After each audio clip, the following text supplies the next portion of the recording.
ଲାଉମୁଣ୍ଡା ଗାଁର ଭୂତ ଘଟଣା। ଏହି ଘଟଣାଟି ଲାଉମୁଣ୍ଡା ଗାଁର ଏମିତି ଏକ ଭୂତ ଘଟଣା ଯାହା କାଳ୍ପନିକ କଥା ନୁହେଁ। ଏହା ହେଉଛି ଏକ ସମ୍ପୂର୍ଣ୍ଣ ସତ୍ୟ ଘଟଣା। ଏହି ଘଟଣାଟି ଆମ ପାଖକୁ ପଠାଇଛନ୍ତି ଲାଉମୁଣ୍ଡା ଗାଁର ଜଣେ ବ୍ୟକ୍ତି। ଆସନ୍ତୁ ଜାଣିବା ସେ ଘଟଣାଟି କ'ଣ। ଏହି ଘଟଣାଟି ହେଉଛି ବରଗଡ଼ ଜିଲ୍ଲା ବିଜେପୁର ବ୍ଲକ ଅନ୍ତର୍ଗତ ଲାଉମୁଣ୍ଡା ଗାଁର। ଏହି ସତ୍ୟ ଘଟଣାଟି 40 ବର୍ଷ ତଳର କଥା। ଏହି ଗାଁରେ ସେତେବେଳେ ଅନେକ ଚାଳ ଛପର ଘର ଥାଏ। ଏଠିକାର ଲୋକମାନେ ଗାଈ ଆଉ ଛେଳି ଚରାଇବା ପାଇଁ ଏବଂ କାଠ ଯୋଗାଡ଼ କରିବା ପାଇଁ ଗାନ୍ଧୀପଡ଼ା ଏବଂ ଆଖପାଖ ପଡ଼ାର ଲୋକମାନେ ଛୁଇମୁଣ୍ଡା ପୋଖରୀ ଆଡ଼େ ଯାଆନ୍ତି।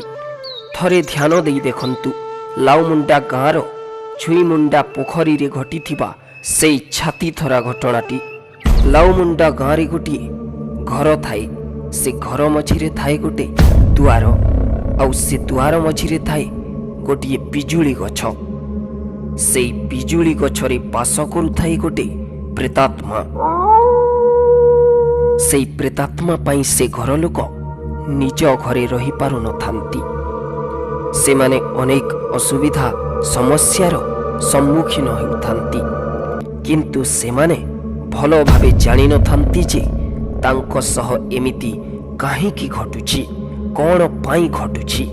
ସେମାନଙ୍କୁ ଏଇଟା ବି ଅଜଣା ଯେ ତାଙ୍କ ଘର ମଝିରେ ଥିବା ପିଜୁଳି ଗଛରେ ଗୋଟିଏ ଅଶୁଭ ଅଶରୀରୀ ପ୍ରେତାତ୍ମା ବି ଘର କରିଛି ବୋଲି।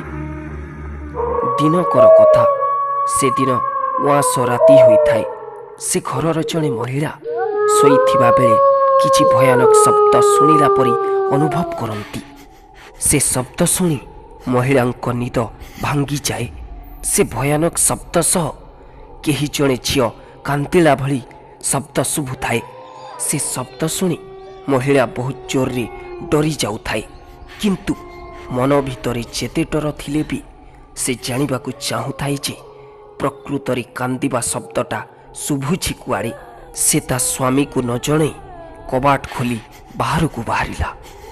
ଆଉ ସେତେବେଳେ ସେ ଏମିତି କିଛି ଦେଖିଲା ଯାହା କେବେ ସେ କଳ୍ପନା ବି କରିନଥିଲା।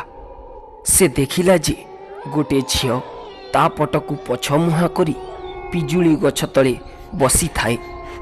ତାକୁ ଦେଖିଲେ ଭାରି ଭୟଙ୍କର ଦେଖାଯାଉଥାଏ। ତାକୁ ଦେଖି ମହିଳା ଜଣକ କିଏ ସେଠି କାନ୍ଦୁଛି ବୋଲି ଆଗକୁ ବଢ଼ି ତା ପାଖକୁ ଯିବାକୁ ଲାଗିଲା। ମହିଳା ଜଣକ ଧୀରେ ଧୀରେ ପିଜୁଳି ଗଛ ପାଖକୁ ଗଲା। ସେ ଯେତେବେଳେ ତା ପାଖକୁ ଗଲା, ହଠାତ୍ ଝିଅଟା ବଡ଼ ବଡ଼ ଆଖି କରି ଭୟଙ୍କର ମୁହଁ କରି ତା ଆଡ଼କୁ ଚାହିଁଲା। ଭୟଙ୍କର ମୁହଁକୁ ଦେଖି ମହିଳା ଜଣକ ବହୁତ ଜୋରରେ ଡରିଯାଇ ବେହୋସ ହେଇଗଲା। ସେ କୌଣସି ଝିଅ ନଥିଲା, ସେ ଥିଲା ଗୋଟେ ପିଜୁଳି ଗଛରେ ବାସ କରୁଥିବା ଗୋଟେ ପ୍ରେତାତ୍ମା। ତାପରେ ସକାଳ ହୁଏ। ମହିଳା ଜଣଙ୍କର ସ୍ୱାମୀ ନିଦରୁ ଉଠି ଯେତେବେଳେ ଦୁଆରକୁ ବାହାରେ, ସେତେବେଳେ ସେ ଦେଖିଛି ତା ସ୍ତ୍ରୀ ଜଣଙ୍କ ପିଜୁଳି ଗଛ ତଳେ ବେହୋସ ହୋଇପଡ଼ିଛି। ଲୋକଟା ସ୍ତ୍ରୀ ମୁହଁରେ ପାଣି ଛିଞ୍ଚି ତାକୁ ହୋସକୁ ଆଣେ।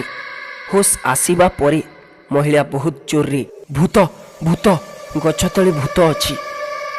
ଏ କଥା ଶୁଣି ଲୋକଟା ଆଶ୍ଚର୍ଯ୍ୟ ହେଇଗଲା। ମହିଳା ଜଣଙ୍କ ସ୍ୱାମୀକୁ ସବୁ କଥା କହିଲା। ସବୁ କଥା ଶୁଣି ତା ସ୍ୱାମୀ ଘରକୁ ଗୋଟେ ତାନ୍ତ୍ରିକ ଡାକିଲା, ଆଉ ତନ୍ତ୍ର ସାଧନା ଦ୍ୱାରା ପିଜୁଳି ଗଛରେ ଥିବା ପ୍ରେତାତ୍ମାକୁ ନେଇ ତାନ୍ତ୍ରିକ ଜଣକ ଲାଉମୁଣ୍ଡା ଗାଁ ବାହାରେ ଥିବା ଛୁଇମୁଣ୍ଡା ପୋଖରୀର ଘାଟ ପାଖର ଗୋଟେ ବର ଗଛରେ ରଖିଦେଲା। ସେଇ ଘର ଲୋକେ ପ୍ରେତାତ୍ମା କବଳରୁ ମୁକ୍ତି ସିନା ପାଇଗଲେ, ହେଲେ ଲାଉମୁଣ୍ଡା ଗାଁ ଲୋକଙ୍କ ପାଇଁ ସେ ପ୍ରେତାତ୍ମା କାଳ ସାଜିଗଲା। ଆସନ୍ତୁ ଜାଣିବା ତାପରେ ଛୁଇମୁଣ୍ଡା ପୋଖରୀରେ ଘଟିଥିବା କିଛି ଭୟଙ୍କର ଘଟଣା ବିଷୟରେ। ଗୋଟେ ଦିନର କଥା, ଜଣେ ଝିଅ, ତା ବୟସ ପ୍ରାୟ 18 ବର୍ଷ ଖଣ୍ଡେ ହେବ, ଛୁଇମୁଣ୍ଡା ପୋଖରୀ ଆଡ଼େ ଛେଳି ଚରାଇବା ପାଇଁ ଯାଇଥାଏ। ଛେଳି ଚରାଇବା ସମୟରେ ଦ୍ୱିପହର ହୋଇଥାଏ। ଛେଳି ପଲଙ୍କୁ ନେଇ ଘଉଡ଼େଇ ଘଉଡ଼େଇ ଥକି ଯାଉଥାଏ। ସେତେବେଳେ ତାକୁ ବହୁତ ଜୋରରେ ଶୋଷ ଲାଗେ। ସେଠି ପିଇବା ପାଣିର ସେମିତି କିଛି ସୁବିଧା ନ ପାଇ ଝିଅଟା ଚାଲିଯାଏ ଛୁଇ ମୁଣ୍ଡା ପୋଖରୀକୁ ପାଣି ପିଇବା ପାଇଁ। କିନ୍ତୁ ଝିଅଟାକୁ ଜଣା ନଥାଏ ଯେ ସେ ଯେଉଁ ପୋଖରୀକୁ ପାଣି ପିଇବାକୁ ଯାଉଛି ସେଇ ପୋଖରୀଟା ପ୍ରେତାତ୍ମାର ଘର ପାଲଟି ଯାଇଛି। ଝିଅଟାକୁ ଜଣା ନଥାଏ ଯେ ତା ସହ କେତେ ବଡ଼ ଭୟାନକ ଘଟଣା ଘଟିବାକୁ ଯାଉଛି। ପୋଖରୀକୁ ଲାଗି ଗୋଟେ ବରଗଛ ଅଛି, ଆଉ ସେ ବରଗଛ ଉପରେ ଅଛି ତାନ୍ତ୍ରିକ ଛାଡ଼ି ଯାଇଥିବା ସେ ଭୟାନକ ପ୍ରେତାତ୍ମାର ବାସ।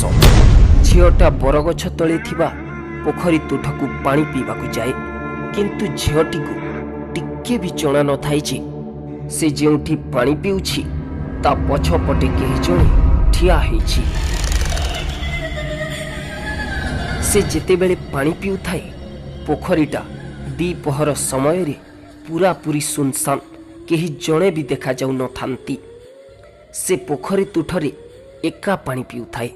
ପାଣି ପିଇବା ସମୟରେ କେଜାଣି କାହିଁକି ତାକୁ ଏମିତି ଲାଗେ ଯେ ତା ପଛପଟେ କେହି ଜଣେ ଠିଆ ହେଇ ତାକୁ ଦେଖୁଛି। ସେ ଜାଣିନଥିଲା ଯେ ତା ପଛପଟେ ଅନ୍ୟ କେହି ନୁହେଁ, ଗୋଟିଏ ପ୍ରେତାତ୍ମା ଠିଆ ହେଇଛି ବୋଲି। ସେ ଯେତେବେଳେ କିଏ ଅଛି ବୋଲି ପଛକୁ ଓଲଟିଲା, ହଠାତ୍ ତା ମୁଣ୍ଡ ଉପରୁ ପ୍ରେତାତ୍ମା କିଳିକିଳା ରଡ଼ି ଛାଡ଼ି ପୋଖରୀ ଭିତରକୁ ଡେଇଁ ପଡ଼ିଲା। ଝିଅଟା ପ୍ରେତାତ୍ମାକୁ ଦେଖି ବହୁତ ଜୋରରେ ଡରିଯାଇ ଥରି ଉଠିଲା। ନିଜ ଜୀବନ ବଞ୍ଚେଇବା ପାଇଁ ପ୍ରାଣ ବିକଳରେ ଦୌଡ଼ିବାକୁ ଲାଗିଲା।